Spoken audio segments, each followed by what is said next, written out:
Hey guys, welcome back to a Coder's Journey. In this playlist, we are exploring the coolest new features of Visual Studio 2026, the features that can make your life as a developer much easier. Before we jump in, don't forget to hit subscribe and like if you enjoy learning new ways to use VS 2026. And today we're exploring a really useful feature, Copilot URL context. I'm going to show you how it works. Let me ask you a question. Have you ever, asked Copilot for help, but it seemed like it didn't have enough context or knowledge about your specific topic? Well, now you can reference URLs directly in Copilot chat to provide more context. This helps Copilot give you, better, more accurate responses.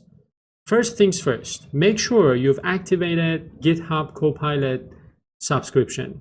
You don't need a trial or credit card. Just sign in with your GitHub Copilot GitHub account and you're ready to go. And once Copilot is active, as you can see here, once it is active, you can open this Copilot chat window in Visual Studio 2026. Now let's try a practical example.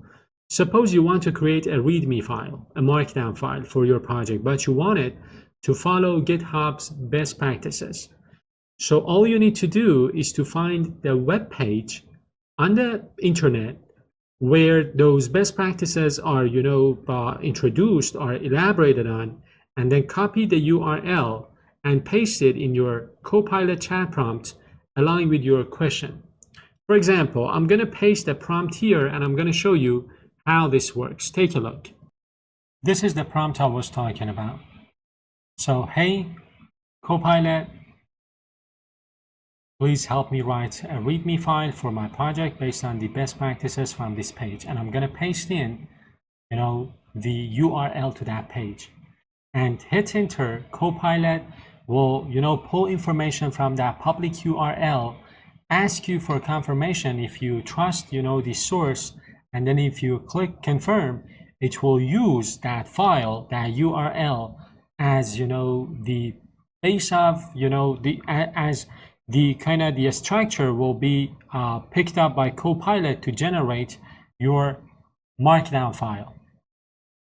And here's the output that Copilot, generates for you. It provides a structured README template with different sections based on the, input that you provided. So, of course, you can paste this to your markdown file and edit it the way you want it. So this is, I guess, a great feature. Copilot can, access information on the web to generate the response. But keep in mind, there are some limitations. Copilot, as of now, can only access public content from the URL you provide. It cannot access, pages behind authentication or dynamic content generated with things like JavaScript. Only the static HTML content is used as context. And that's it. Copilot URL context, a great way to give Copilot extra information, making it a smarter, more useful, perfect for generating, README files, documentation, or even learning from online guides. If you found this video helpful, make sure to like, subscribe, and hit the bell button so you never miss an episode of my channel. Comment below with the URLs you plan to use with Copilot. It'll be fun to see how creative you get. Thanks for watching, guys. Happy coding. See you in the next video.